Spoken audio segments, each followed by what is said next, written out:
What happens when legends walk among us and we're too blind to see? The community center on Maple Street hums with afternoon energy.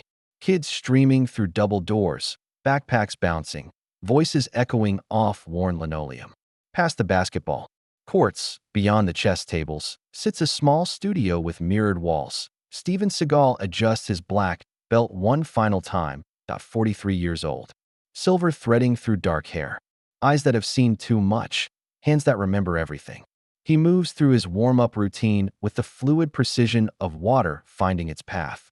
Each movement deliberate, each breath measured. The martial arts studio bears his name on a simple placard, Seagal's Self-Defense Academy. But most people hurry past without reading. Just another aging instructor in a forgotten corner of the building. 3 students today. Down from 12 last month. Down from 26 when he first opened 2 years ago. Maria, 16, practices her forms in the corner. Her movements sharp, hungry. She's been coming since the beginning. One of the few who stayed when others drifted away to flashier gyms. With younger instructors, Tommy, 14, works the heavy bag. His technique needs refinement, but his spirit burns bright. Another loyalist in a world of quick fixes and empty promises. And then there's Jake, 19, college freshman home for the holidays. He showed up last week claiming he wanted to learn real fighting. Steven sees through the bravado to the uncertainty beneath. Steven watches them train. Each student carries their own story, their own reasons for being here. Maria seeks confidence. After years of bullying, Tommy needs discipline his absent father never provided. Jake wants to prove something to himself. The studio's modest rent comes due next week. Steven's savings account dwindles like autumn leaves. He could teach at one of the commercial dojos across town, where their logos follow their choreographed curriculums. But something keeps him here, in this forgotten corner where real work happens. That a knock at the door interrupts his thoughts. Director Walsh from the main office enters, clipboard in hand.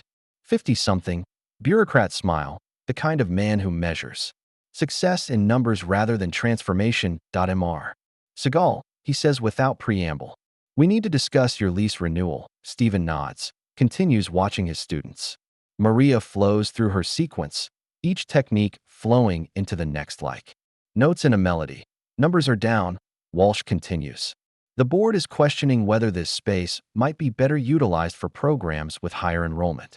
The dance studio upstairs has a waiting list. Steven turns to face him. Walsh shifts uncomfortably under that steady gaze. These kids, Steven says quietly. They need this place. Walsh glances around the sparse studio. 3 students, Mr. Seagal. 3. The yoga class next door has 35 members. The seniors' water aerobics fills the pool twice a week. Numbers don't tell the whole story. The board sees numbers. That's their job. Walsh's voice carries the tired authority of someone who's had this conversation before. I'm trying to help you here, but you need to show growth. Double your enrollment by month's end, or we'll have to consider other options. He leaves without waiting for a response. Steven returns to his students, but something has shifted.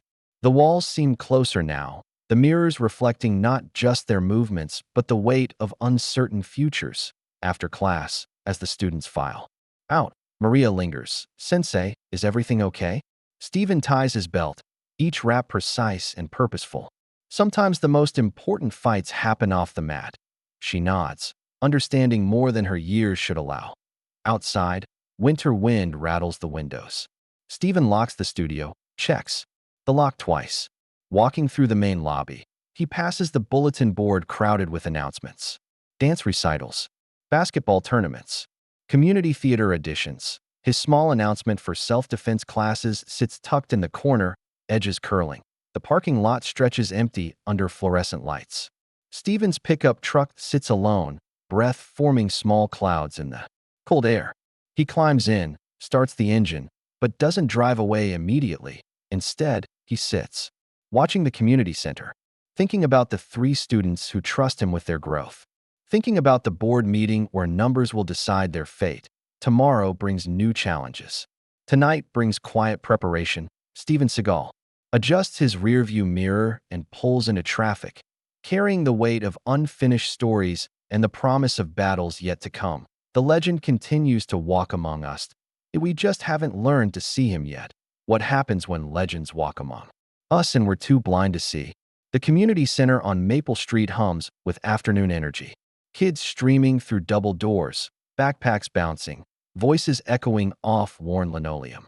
Past the basketball courts, beyond the chess tables, sits a small studio with mirrored walls. Steven Seagal adjusts his black belt one final time, 43 years old. Silver threading through dark hair. Eyes that have seen too much. Hands that remember everything. He moves through his warm-up routine with the fluid precision of water finding its path. Each movement deliberate, each breath measured. The martial arts studio bears his name on a simple placard, Seagal's Self-Defense Academy. But most people hurry past without reading.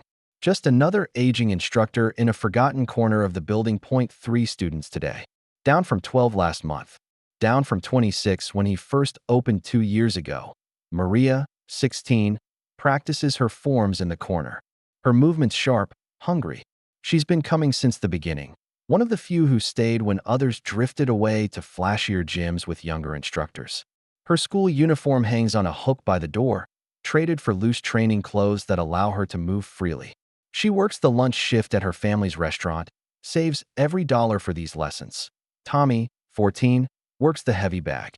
His technique needs refinement, but his spirit burns bright. Another loyalist in a world of quick fixes and empty promises. His mother drops him off twice a week, grateful for any place that keeps him occupied while she works double shifts at the hospital. The boy carries himself differently now than when he first arrived. Shoulders back, eyes forward. And then there's Jake, 19, college freshman home for the holidays. He showed up last week claiming he wanted to learn real fighting. Steven sees through the bravado to the uncertainty beneath. Jake's expensive workout gear contrasts sharply with the humble surroundings. His movements carry the awkward confidence of someone who's never been truly tested. Steven watches them train. Each student carries their own story, their own reasons for being here. Maria seeks confidence after years of bullying. Tommy needs discipline his absent father never provided. Jake wants to prove something to himself and everyone else. The studio's modest rent comes due next week. Steven's savings account dwindles like autumn leaves. He could teach at one of the commercial dojos across town, where their logos follow their choreographed curriculums. McDojos, he calls them privately. Places where black belts come with payment plans and trophies arrive in bulk shipments. But something keeps him here. In this forgotten corner where real work happens, Steven's own journey brought him here through winding paths. Hollywood years that taught him the difference between performance and authenticity. Real battles fought in shadows, victories that never made headlines. He learned that true strength whispers while weakness shouts. The community center offered him this space when no one else would. A chance to pass on what he'd learned, to plant seeds in soil that actually wanted to grow. A knock at the door interrupts his thoughts. Director Walsh from the main office enters, clipboard in hand. 50-something, bureaucrat smile, the kind of man who measures success in numbers rather than transformation. His tie sits crooked. His handshake feels rehearsed. Mr. Seagal, he says without preamble. We need to discuss your lease renewal. Steven nods, continues watching his students. Maria flows through her sequence, each technique flowing into the next like notes in a melody. Her grandmother taught her that movement is prayer, that discipline is devotion. Numbers are down, Walsh continues. The board is questioning whether this space might be better utilized for programs with higher enrollment.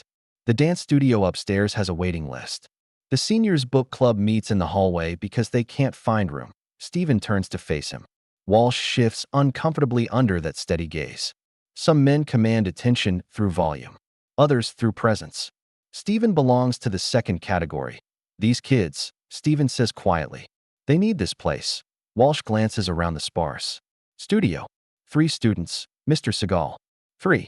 The yoga class next door has 35 members. The seniors' water aerobics fills the pool twice a week. The pottery workshop has people fighting over kiln time. Numbers don't tell the whole story. The board sees numbers. That's their job. Walsh's voice carries the tired authority of someone who's had this conversation before. I'm trying to help you here, but you need to show growth. Double your enrollment by month's end, or we'll have to consider other options. He pauses at the door, softens slightly. Look, I know you're good at what you do. But good doesn't pay the bills. Not anymore that he leaves without waiting for a response. Stephen returns to his students, but something has shifted. The walls seem closer now, the mirrors reflecting not just their movements, but the weight of uncertain futures. He's faced hostile crowds before, stepped into rooms where his reputation preceded him like a shadow. But this quiet threat feels different, more personal. After class, as the students file out, Maria lingers. "Sensei, is everything okay?" Stephen ties his belt, each rap precise and purposeful. Sometimes the most important fights happen off the mat. She nods, understanding more than her years should allow. Her own battles at school have taught her to read the signs, to recognize when adults carry burdens they don't want to share. Outside, winter wind rattles the windows. Stephen locks the studio, checks the lock twice. Walking through the main lobby, he passes the bulletin board crowded with announcements. Dance recitals, basketball tournaments, community theater auditions. His small announcement for self-defense classes sits tucked in the corner, edges curling. The parking lot stretches empty under fluorescent lights. Stephen's pickup truck sits alone, breath forming small clouds in the cold air. He climbs in, starts the engine, but doesn't drive away immediately. Instead, he sits, watching the community center, thinking about the 3 students who trust him with their growth, thinking about the board meeting where numbers will decide their fate. Tomorrow brings new challenges. Tonight brings quiet preparation. Steven Seagal adjusts his rearview mirror and pulls into traffic, carrying the weight of unfinished stories and the promise of battles yet to come. The legend continues to walk among us. We just haven't learned to see him yet. 3 days pass like held breath. Stephen arrives early each morning, unlocks the studio door, breathes in the familiar scent of worn mats and honest sweat. The space feels smaller now, touched by the shadow of Walsh's ultimatum. Double enrollment. 30 days. Numbers that echo like countdown timers. He begins his morning routine. Stretches that have become ritual, movements that center his mind before the day's teaching begins. Through the window, he watches the community center come alive. Dance students in bright leotards skip up the stairs. Basketball players bounce. Balls and rhythmic percussion. The pottery class carries clay-stained aprons like badges of creative honor. His phone sits silent on the reception desk. No new inquiries. No messages from prospective students. Maria arrives first, as always. School backpack heavy with textbooks, training bag light with hope. She changes quickly, emerges from the small changing area with the focused energy of someone who knows exactly why she's here. "Sensei," she says, tying her belt. "I brought something." From her bag, she pulls a folded newspaper clipping. Local weekly, community section. A small photograph shows her breaking a board at their last demonstration. The headline reads, "Local teen finds confidence through martial arts." Stephen studies the image. Maria's face caught mid-technique, fierce concentration replacing the shy smile she wore when first entering his studio 2 years ago. The article mentions his academy by name, quotes her speaking about discipline and respect. "This is good," he says. "Real growth happening." She nods, but concern shadows her expression. "Sensei, at school yesterday, some kids were saying the center might close programs." "Is that?" Stephen folds the clipping carefully, hands it back. "Change is part of life. What matters is how we respond to it."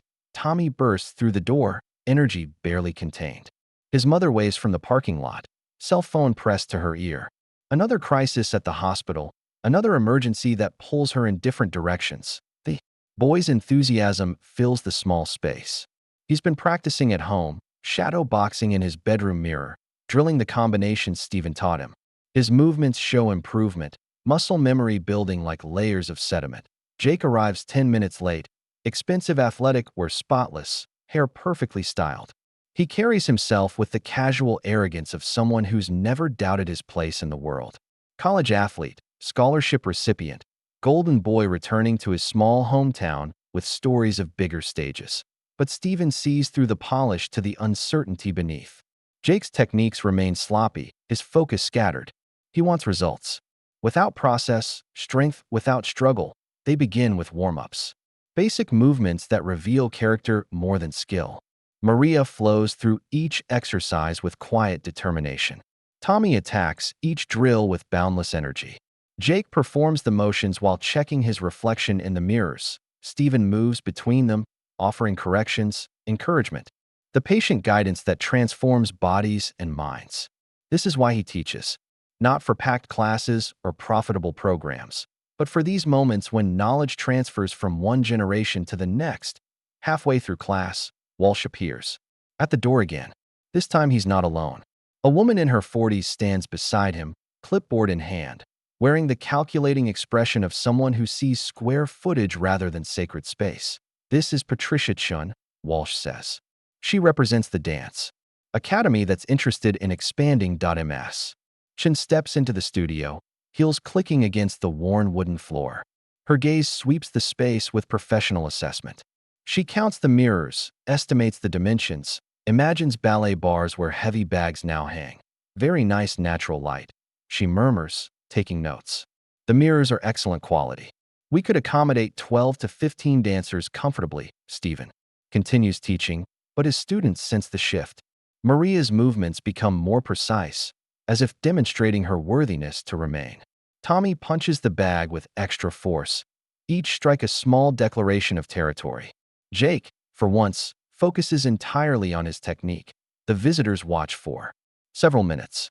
Walsh checks his watch repeatedly. Ms. Chun measures wall space with her eyes, calculating profit margins and enrollment projections. As they prepare to leave, Ms. Chun approaches Stephen. You have a nice little setup here, she says. Very authentic. Have you considered teaching dance? Many martial arts principles translate beautifully to movement arts. Stephen meets her gaze. Different purposes, he says simply. She nods, but her smile suggests she doesn't understand the distinction. After they leave, the studio feels invaded. The students finish their drills in subdued silence.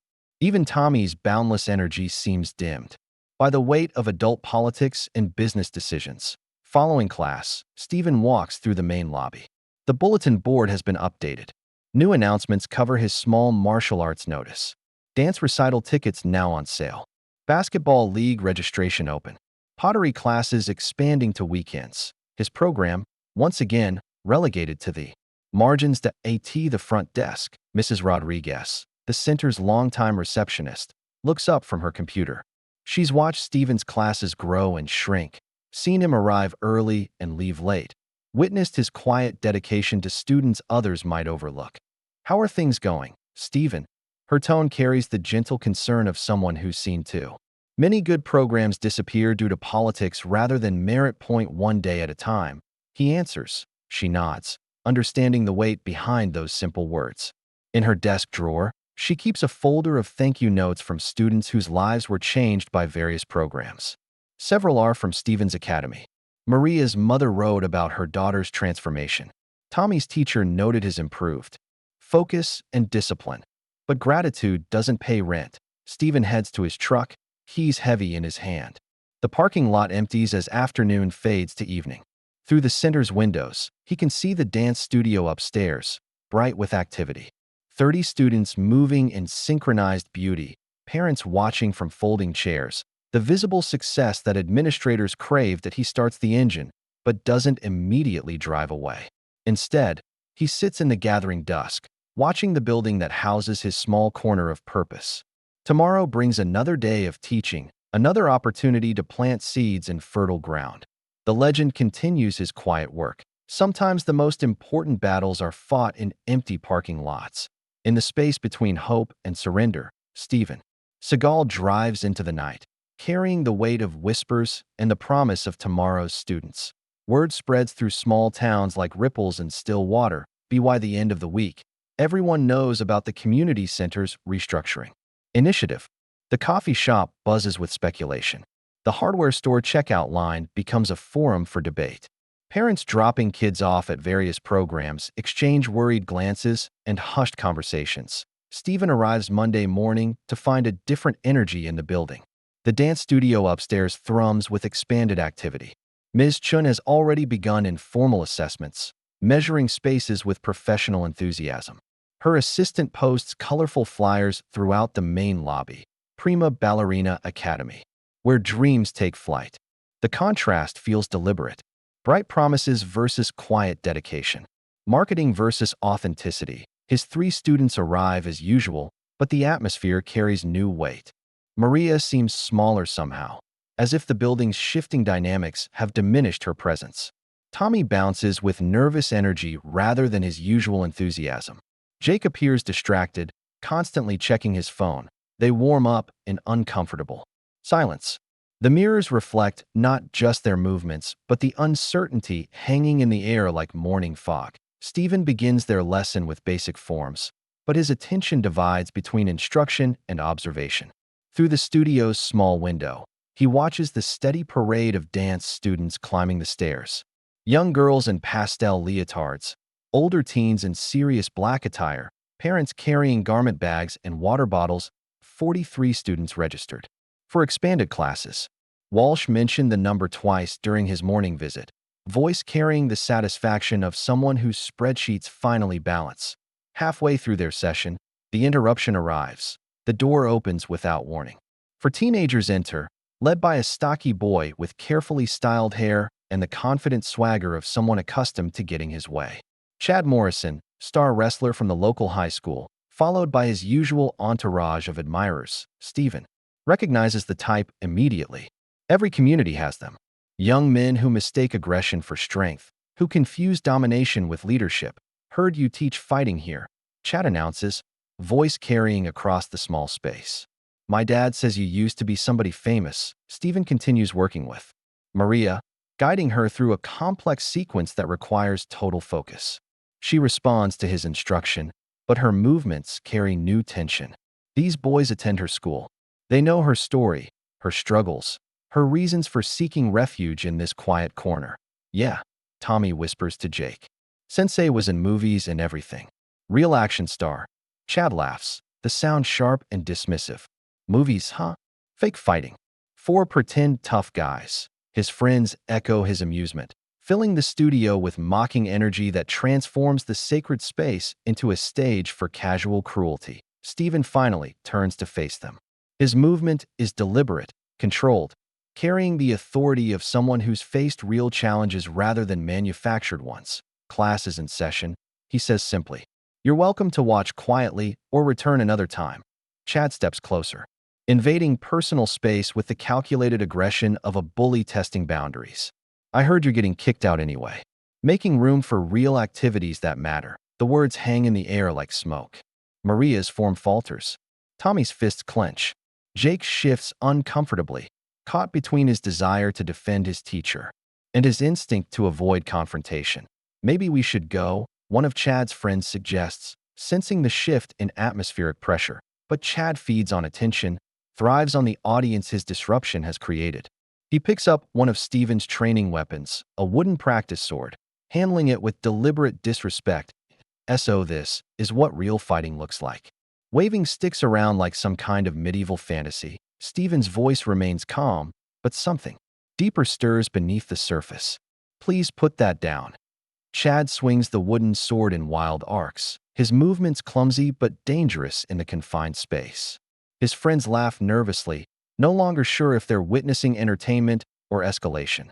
Come on, movie star. Show us what you got. The challenge hangs between them. Stephen's students watch with wide eyes. Maria presses herself against the wall. Tommy's breathing quickens. Jake records the encounter on his phone, already imagining the social media attention. Stephen moves, not with aggression or showmanship, but with the fluid precision of water finding its path. He steps forward, and suddenly the wooden sword is in his hands. Chad's wrist gently but firmly controlled. The confrontation ended before it truly began. No one sees exactly how it happens. The movement occurs too quickly, too smoothly, like watching a master craftsman work familiar tools. Chad stares at his empty hands, confusion replacing arrogance. His friends shift uncomfortably, the power dynamic suddenly uncertain. Stephen returns the practice sword to its proper place, his movements carrying the quiet authority of someone who needs no audience for his strength. Class dismissed for today, he tells his students. Same time Wednesday. Chad and his friends file out, their bravado deflated by the encounter with genuine skill. But Stephen knows this isn't the end. Humiliated bullies rarely accept defeat gracefully. Maria approaches him as the others leave. Sensei. Will you be okay? Stephen adjusts his belt, each wrap precise and purposeful. Sometimes storms pass quickly. Sometimes they build for a while before breaking. She nods, understanding more than her years should allow. At school, she's witnessed the aftermath of Chad's embarrassment, seen how his type responds to challenges to their perceived authority. Outside, winter wind rattles the windows with increased intensity. The community center empties as evening approaches, leaving behind the echo of expanded dance classes and the memory of confrontation in a small martial arts studio. Stephen locks the door, checks the lock twice. Walking through the main lobby, he notices new changes. The bulletin board has been completely reorganized. Dance Academy announcements dominate the space. His small martial arts notice has vanished entirely in the parking lot. His truck sits alone under flickering streetlights. He climbs in, starts the engine, but doesn't immediately drive away. Instead, he sits in the gathering cold, watching the building that houses his diminishing corner of purpose. Tomorrow brings new challenges. Tonight brings the quiet preparation of someone who's learned that true battles are rarely fought in daylight. The legend continues to walk among us. Sometimes the most important fights happen in the spaces between words. In the moment when power reveals its true nature, Seagal drives into the night, carrying the weight of gathering storms and the promise of tomorrow's lessons. The phone call comes at 6 in the morning. That Stephen's eyes open in the pre-dawn darkness, hand reaching for the device that shatters his sleep. Maria's voice trembles through the speaker, words tumbling over each other in barely controlled panic. Sensei, they destroyed everything. The studio, they broke in last night, and he's already moving, pulling on clothes, grabbing keys. The drive to the community center passes in a blur of empty streets and traffic lights that blink yellow in the early morning void. The damage greets him like a punch to the gut. The studio door hangs open, lock mechanism twisted and broken. Inside, mirrors lie shattered across the floor, reflecting fractured images of destruction. Training equipment scattered, mats slashed, the wooden practice weapons splintered into useless fragments. On the main mirror, someone has spray-painted a message in crude red letters. Fake fighter. Stephen stands in the doorway, surveying the wreckage with the calm of someone who's seen worse but feels it deeper. This isn't just vandalism. It's personal, calculated, designed to wound more than property. Walsh arrives 20 minutes later, coffee cup in hand, bureaucratic composure slightly shaken by the scene before him. Behind him trails a uniformed police officer, notebook ready, questions prepared. Any idea who might have done this? Officer Martinez asks, her voice carrying professional sympathy. Stephen shakes his head. The truth sits heavy in his chest. Chad. Morrison's humiliation, his friend's nervous laughter, the way power responds when challenged by authenticity. But accusations require proof, and proof requires evidence he doesn't possess. The investigation unfolds with predictable efficiency. Photos taken, statements recorded, insurance claims initiated. Martinez promises to review security footage, though the community center's cameras haven't worked properly in months. When the officials leave, Stephen remains alone with the destruction. He begins cleaning, carefully sweeping glass shards, salvaging what can be saved. The work becomes meditation, each movement purposeful, each restored piece a small victory against chaos. Maria arrives as he's mopping the floor. Her face crumples when she sees the damage up close, tears flowing freely for the first time since he's known her. Why would they do this? She whispers. Stephen pauses in his work, leaning against the mop handle. Some people destroy what they can't understand.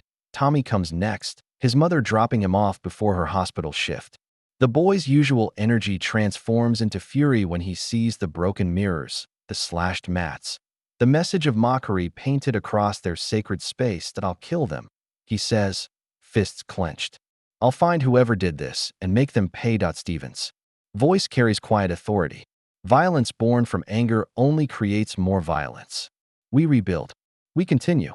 We don't let destruction define us. Jake arrives last, expensive workout gear replaced by old clothes suitable for manual labor. For once, his privileged composure cracks, revealing something deeper beneath the surface. This is my fault, he says. I posted that video online. The one where you took Chad's sword. It's been shared hundreds of times. Stephen continues cleaning, but his movements slow slightly. The viral nature of modern humiliation, the way embarrassment spreads like wildfire. Through digital networks, Chad's shame, amplified and broadcast, had demanded response. Actions have consequences, Stephen says. But we all choose how to respond to those consequences. They work together in silence, teacher and students united by shared purpose. The broken mirrors can't be easily replaced. The slashed mats will need professional repair. The damaged equipment represents weeks off savings Stephen doesn't have. But something else emerges from the destruction. Connection. Commitment. The bond that forms when people face adversity together. Walsh appears in the doorway as they're finishing. His expression carries the complicated mix of sympathy and opportunity. That defines middle management. Stephen, I'm sorry about what happened. Really, but maybe this is a sign. The insurance money, combined with early lease termination, could help you transition to something more sustainable. The words hang in the air like smoke. Stephen straightens, mop in hand, surrounded by the evidence of his program's vulnerability. The Dance Academy has offered to help with cleanup costs. Walsh continues. Ms. Chen thinks the space could be renovated beautifully. Fresh start, new energy. Programs that attract broader community support that Stephen's students stop their work, watching the conversation unfold. Maria's face shows the fear of someone who's found refuge only to watch it slip away. Tommy's anger redirects toward the administrator, who sees opportunity in their pain. Jake records nothing, for once understanding that some moments deserve privacy that we're not done here, Stephen says simply. Walsh nods, but his expression suggests he's already calculating square footage and enrollment projections. The board meets. Thursday. They'll want to see concrete plans for moving forward. After he leaves, the studio feels smaller, more fragile. The clean space reveals the full extent of the damage. Mirrors that took months to install, destroyed in minutes. Equipment accumulated over years, scattered and broken. Stephen's phone buzzes. A text from an unknown number. Should have stayed in Hollywood. Has been. He deletes the message without showing his students. 8's afternoon fades to evening. They finish. What repairs they can manage. The studio remains wounded but functional. The mirrors may be broken, but the spirit that filled this space hasn't been destroyed. Maria approaches as they prepare to leave. Sensei, what happens now? Stephen surveys their work, the small victories carved from larger defeat. Tomorrow we train. Thursday, we face the board. Friday, we continue. But even as he speaks the words, doubt creeps in like cold air through broken windows. The insurance money won't cover everything. The enrollment numbers remain unchanged. The viral video of Chad's humiliation has brought attention, but not the kind that attracts new students. Outside, winter wind carries the scent of approaching snow. The community center stands against the darkening sky, windows glowing with the warmth of successful programs. Dance classes upstairs, basketball practice in the gym, pottery wheels spinning in the basement. His small corner of purpose feels more fragile than ever. Stephen locks the damaged door, checks the broken lock twice. The repair will cost money he doesn't have. The security will require vigilance he can't maintain alone. In the parking lot, his truck sits under flickering streetlights. He climbs in, starts the engine, but doesn't immediately drive away. Instead, he sits in the growing darkness, watching the building that houses his diminishing dream. Tomorrow brings new challenges. Tonight brings the quiet desperation of someone who's learned that legends can bleed. The hero continues to walk among us. Sometimes the most important battles are fought in empty studios. In the space between hope and surrender, Seagal drives into the night, carrying the weight of broken mirrors and the promise of tomorrow's uncertain dawn. Sleep comes in fragments, broken by images of shattered glass and spray-painted insults. Stephen wakes before dawn, muscle memory pulling him from restless dreams. His small apartment above the downtown barbershop feels cramped in the gray morning light. Coffee brews while he performs his morning routine, movements precise despite the exhaustion that weighs on his shoulders like a heavy coat. The drive to the community center passes through streets still slick with overnight frost. Early joggers emerge from side streets, breath visible in the cold air.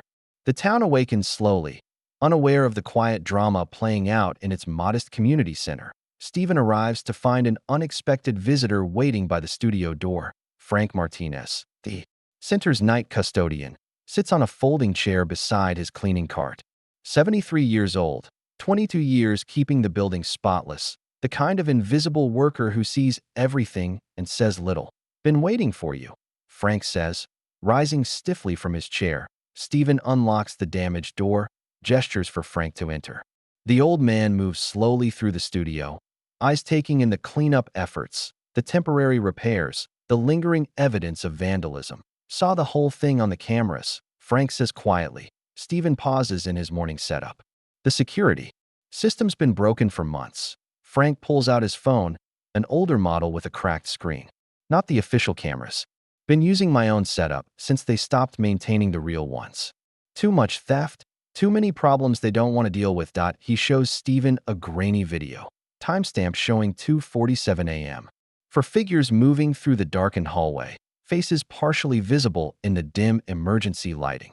Chad Morrison clearly identifiable, his friends following his lead, breaking into the studio with crowbars and spray paint. Why didn't you call the police? Stephen asks. Frank's weathered face shows the complex emotions of someone who's learned not to trust easy solutions. Called them plenty of times over the years. Kids drinking in the parking lot, vandalism, break-ins. They come, they write reports, nothing changes. He puts the phone away, continues his slow examination of the repaired studio.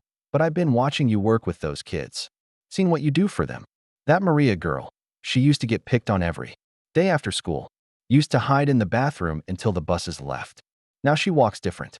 Stands up straight. Stephen begins his warm-up routine, but his attention remains focused on Frank's words. Tommy's mom. She works at the hospital with my daughter. Says the boy's grades improved since he started training here. Stays out of trouble. Helps around the house. First time in years she's not worried about him every minute. Frank settles into his chair, continuing his observations while Stephen moves through familiar exercises. That Jake kid, he's different too.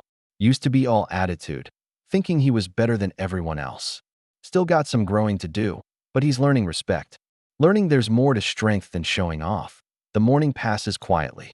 Stephen's students arrive one by one, their faces showing the strain of yesterday's destruction. But they come.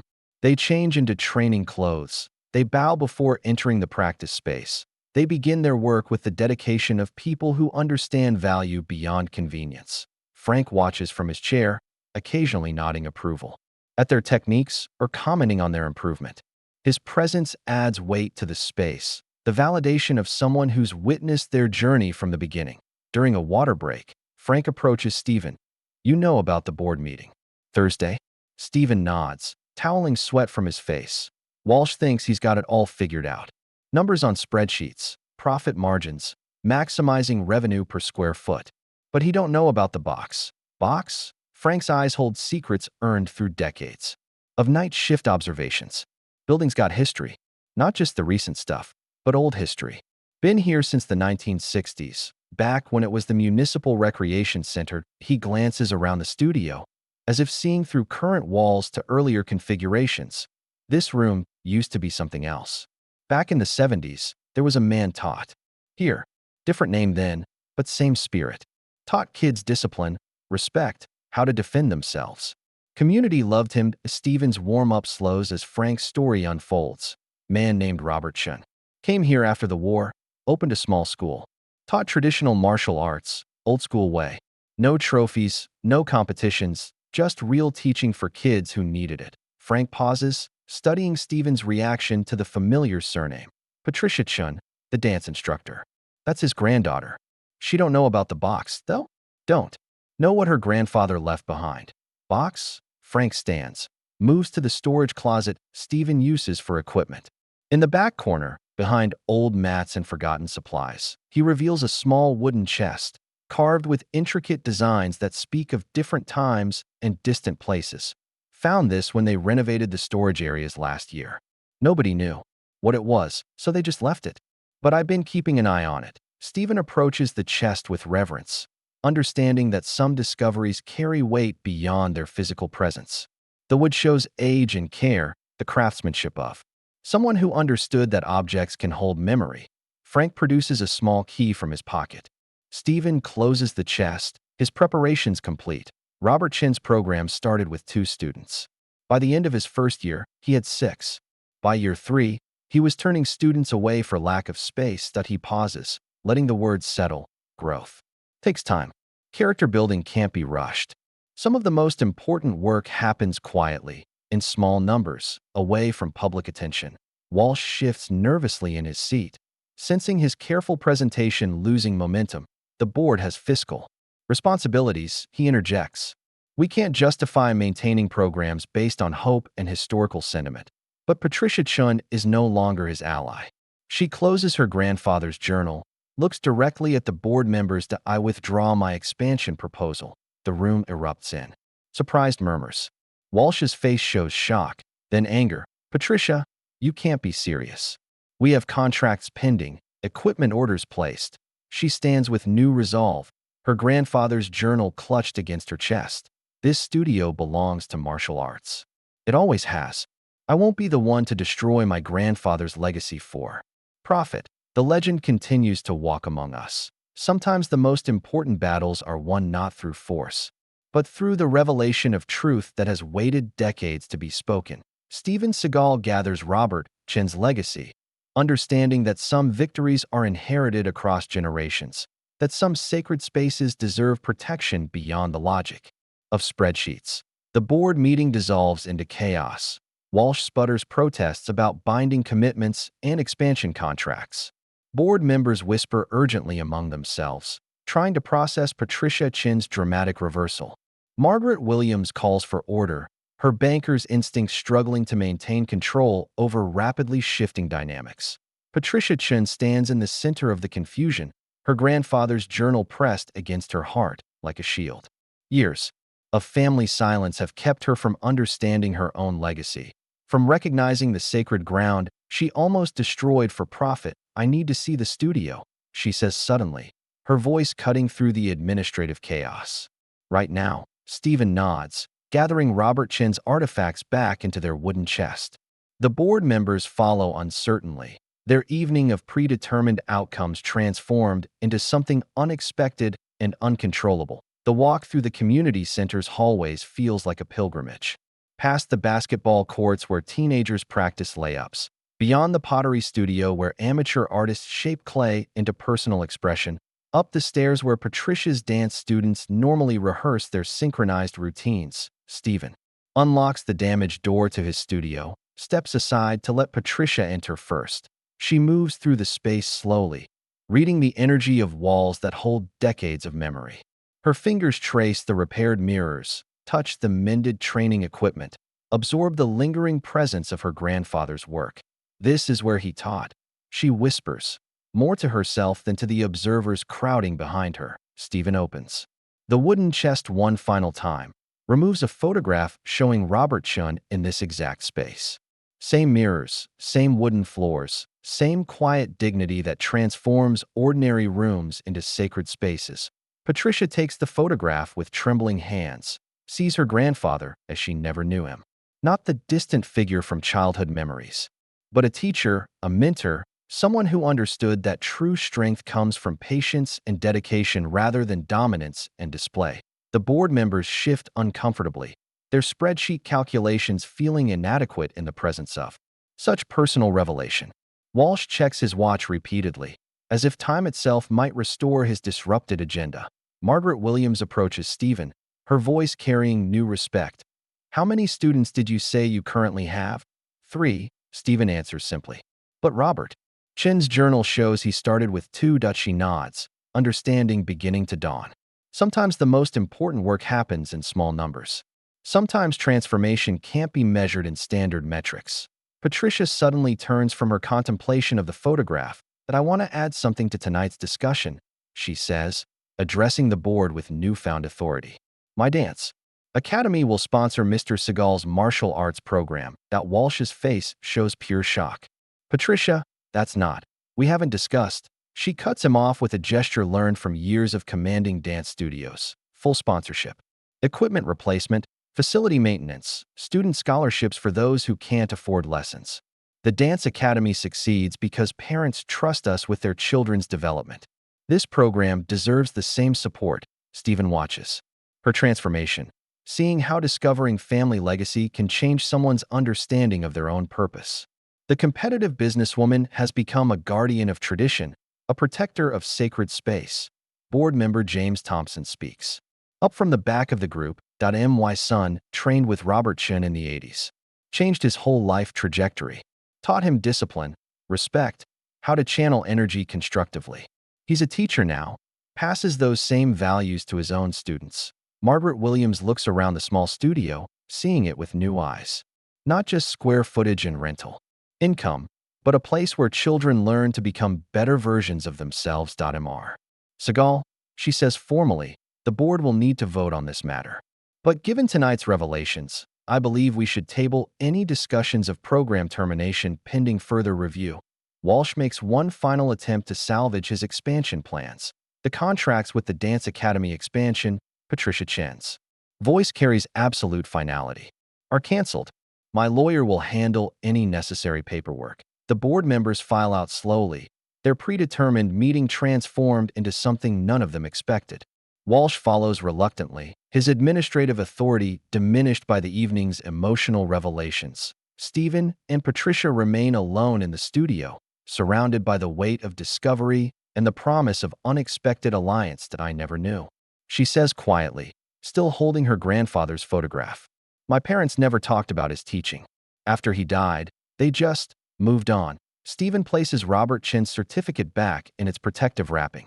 Sometimes families protect each other by staying silent about loss. Sometimes that silence hides important truths. She walks to the wall where Chad Morrison's spray-painted insult still shows faintly beneath the cleanup efforts. Her finger traces the outline of the cruel words. Who did this? Stephen considers his answer carefully. Young men who mistake destruction for strength, who confuse intimidation with power. Patricia's expression hardens with protective anger. This can't happen again. My grandfather's legacy deserves better protection. She pulls out her phone, begins typing rapid messages. Within minutes, she's arranged for professional security system installation, mirror replacement, equipment upgrades that will transform the modest studio into something worthy of its hidden history. Tomorrow, she says, I want to meet your 3 students.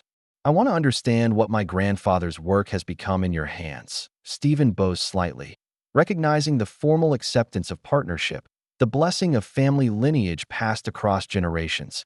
Outside, winter wind rattles the windows. With increased intensity, the community center settles into evening quiet, its various programs winding down for another day. But in the small martial arts studio, something new has begun. Patricia Chun takes one final look around the space before leaving. My grandfather would be proud, she says. Not of what I almost did, but of what you've preserved. After she leaves, Stephen remains alone with Robert Chin's artifacts. The wooden chest sits open on his desk, decades of documentation proving that some work transcends simple measurement, that some victories are inherited rather than earned. He locks the studio door, checks the repair twice. Tomorrow brings new challenges, but tonight brings the satisfaction of truth finally spoken, of legacy finally recognized. The legend continues to walk among us. Sometimes the most important battles are won not through confrontation, but through the revelation of connection that transforms enemies into allies, that turns competitors into protectors of sacred tradition. Steven Seagal drives into the night, carrying the weight of 2 masters' legacies and the promise of tomorrow's protected space. The grandfather's work continues through grateful hands. The student has become the guardian of tradition. 3 weeks later, the transformation is complete. New mirrors line the studio walls, their surfaces pristine and unbroken. Professional lighting illuminates every corner of the space with warm, even glow. State-of-the-art security cameras monitor the entrances, their presence both protective and deterrent. The heavy bags hang from reinforced mounts, the training mats spread across floors that gleam with fresh polish. But the most significant change isn't visible in the equipment or facilities. Enrollment has grown to 15 students. Word spreads differently in small towns when truth replaces rumor, when legacy receives recognition, when protection replaces vulnerability. Parents who heard about Patricia Chin's sponsorship, who learned about Robert Chin's hidden history, who witnessed Stephen's quiet dedication through years of struggle, began bringing their children. Maria still arrives first each day, but now she helps newer students with their forms, demonstrates techniques with the confidence of someone who's found her place in the world. Her transformation from victim to leader inspires others, shows them what's possible through patient work and consistent effort. Tommy's boundless energy now channels into mentoring younger kids, teaching them to wrap their hands properly, showing them how to respect the equipment and the space. His mother no longer worries about his after-school activities, knowing he's found purpose in helping others discover their own strength. Jake documents everything differently now. Instead of viral videos seeking attention, he creates thoughtful posts about discipline, respect, the quiet satisfaction of incremental improvement. His social media followers see a different side of martial arts, one focused on character rather than competition. The new students bring their own stories, their own reasons for seeking what this small studio offers.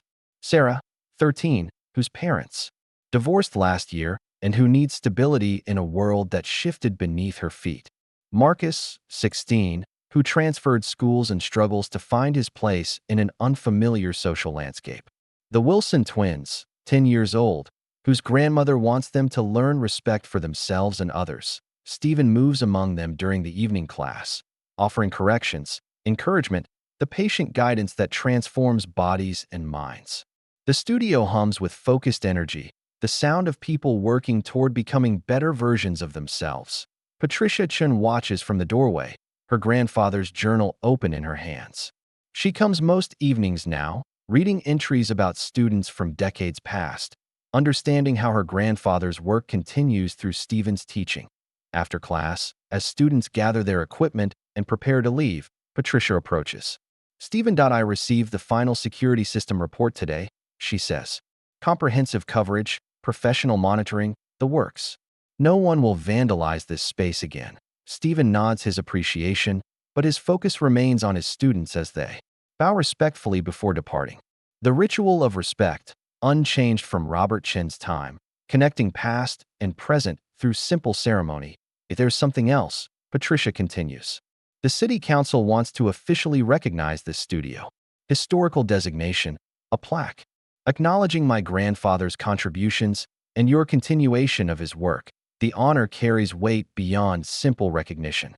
Official acknowledgement means protection, permanence, the kind of institutional support that ensures programs survive beyond individual dedication. Walsh appears in the doorway, his presence tentative and apologetic. The administrative confidence that once defined him has been replaced by nervous deference, the result of backing the wrong side in a battle between spreadsheets and legacy. Stephen, he says carefully, the board asked me to discuss expansion possibilities with you. Additional studio space, if you're interested. The pottery class could relocate to make room. Stephen considers the offer. More space means more students, greater reach, expanded impact. But it also means complexity, administration, the kind of growth that sometimes dilutes rather than strengthens core mission. One step at a time, he says simply. Walsh nods eagerly, grateful for any response that isn't outright rejection. Of course. Just wanted you to know the option exists. After the officials leave, Stephen performs his evening routine. Equipment secured, floors swept, mirrors cleaned until they reflect without distortion. The studio preparation that ensures tomorrow's students enter a space worthy of their effort. Frank Martinez appears as Stephen prepares to lock up. The night custodian's timing is precise as always. Saw the news story about the historical designation, Frank says, settling into his familiar chair. About time this place got proper recognition. He produces his phone, shows Stephen a newspaper article featuring photographs of both Robert Chun and Stephen, past and present connected through shared mission. The headline reads, Local Studio Honors. 50 Years of Martial Arts Excellence. Patricia Chun is quoted extensively, talking about discovering her grandfather's legacy, about understanding how true teaching transcends simple instruction. Stephen's words appear near the end, characteristically brief. We continue the work. That's what matters. Community response has been overwhelmingly positive, Frank continues. Donations coming in from former students of your predecessor. People who trained here decades ago, sending money to ensure the program continues. Stephen locks the studio door. checks the new security system one final time. The red lights blink steadily, confirmation that protection works around the clock. Frank follows him toward the parking lot, their footsteps echoing in the quiet hallway. You know what the best part is? Frank says as they reach the exit. Those kids who vandalized the place. Chad Morrison and his friends. They've been by several times, asking about classes. Stephen pauses at his truck, keys in hand. Humiliation has a way of teaching lessons that success can't. Frank continues. Sometimes people need to see their own ugliness reflected back at them before they understand the value of what they tried to destroy. The night air carries the scent of approaching spring, winter's grip finally loosening. After months of cold, the community center stands against the dark sky, windows glowing with the warmth of successful programs, of people finding purpose in shared activities. Stephen climbs into his truck, starts the engine, but doesn't immediately drive away. Through the studio windows, he can see the memorial display Patricia installed last week. Robert Chin's photograph mounted beside Stephen's instructor certification, past and present united in common cause. Below the photographs, a simple plaque reads, dedicated to the quiet teachers who transform lives one student at a time. The parking lot empties as the last programs end for the evening. Dance students emerge from upstairs rehearsals. Basketball players exit the gymnasium. Pottery students carry their latest creations to waiting cars. All the programs matter. All the activities serve community needs.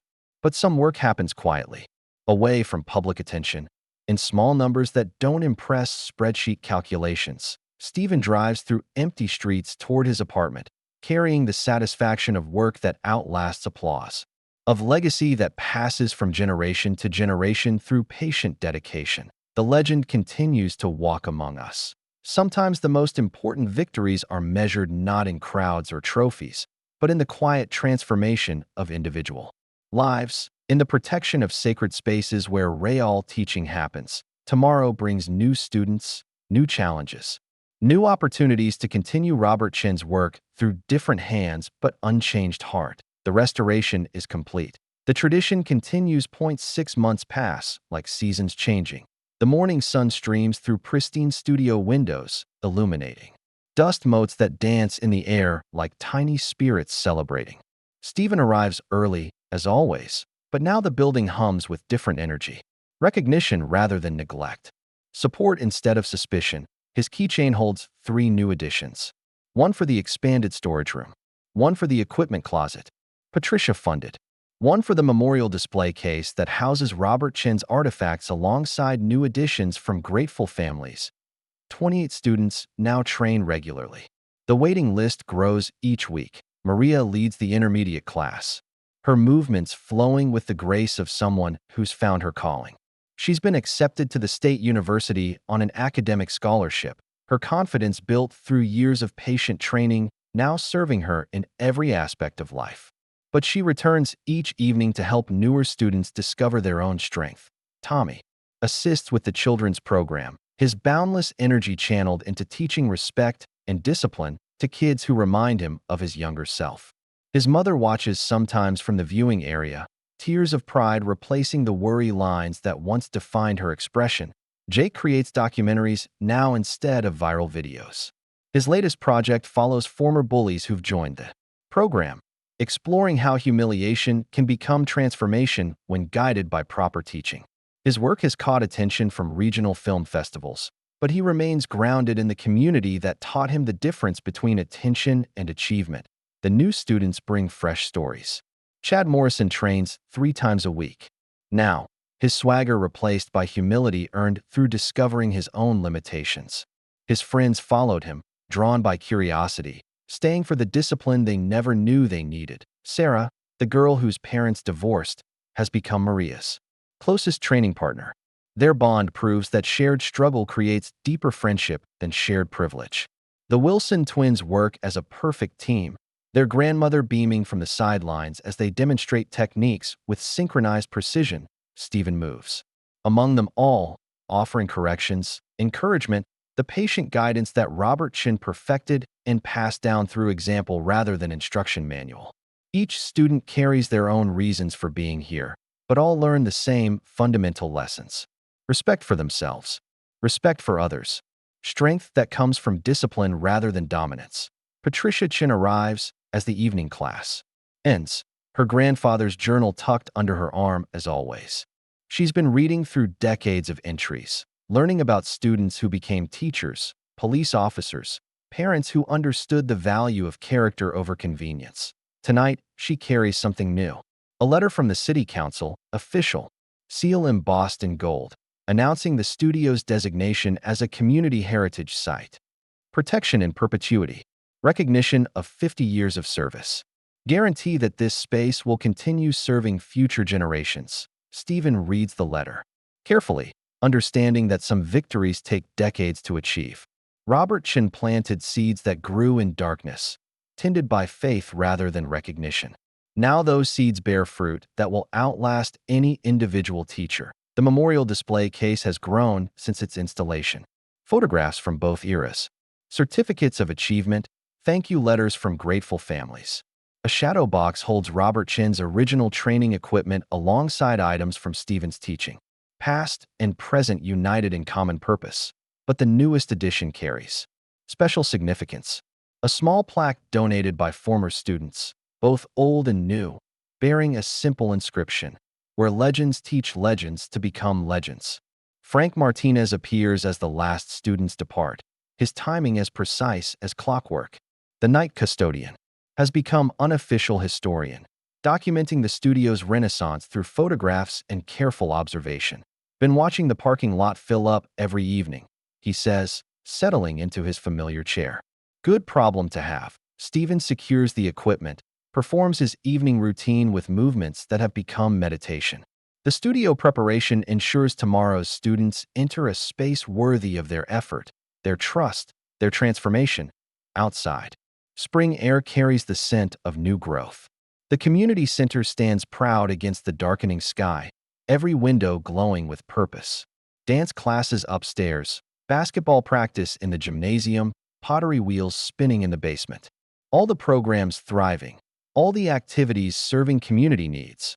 But some work transcends simple programming. Some teaching happens in the spaces between technique and character, in the moments when students discover they're capable of more than they believe possible. Frank follows Stephen toward the parking lot, their conversation continuing a tradition of evening reflection. "You know what I think?" Frank says as they reach the exit. "Your predecessor would be proud, not just of what you've built, but of how you've honored what came before." Stephen locks the main doors, checks the security system. One final time. The red lights blink steadily, protection working around the clock, ensuring that sacred spaces remain safe for the work they're meant to do. The parking lot buzzes with departing families. Students discussing techniques learned, parents sharing observations about their children's growth, the kind of community conversation that builds around programs worth preserving. Stephen climbs into his truck, starts the engine, but takes a moment to survey the scene before driving away. Through studio windows, he can see the memorial display glowing softly under security lighting. Robert Chin's photograph watches over the space where his work continues, his legacy protected and honored. What happens when legends walk among us, and we learn to see them? They teach us that true strength whispers while weakness shouts, that character builds slowly through patient work rather than quick fixes, that some victories are measured in transformed lives rather than crowded stadiums. They show us that legacy passes from generation to generation through quiet dedication, that sacred spaces deserve protection, that the most important work often happens in small numbers away from public attention. Steven Seagal drives through familiar streets toward home, carrying the satisfaction of work that outlasts applause, of teaching that transcends individual achievement.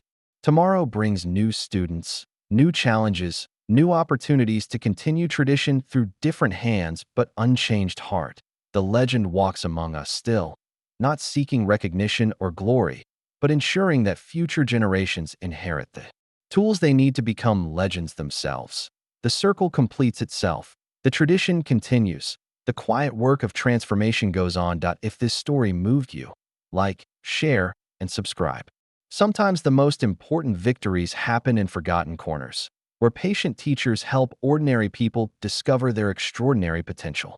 Remember, true legends don't just achieve greatness. they teach others to achieve it too.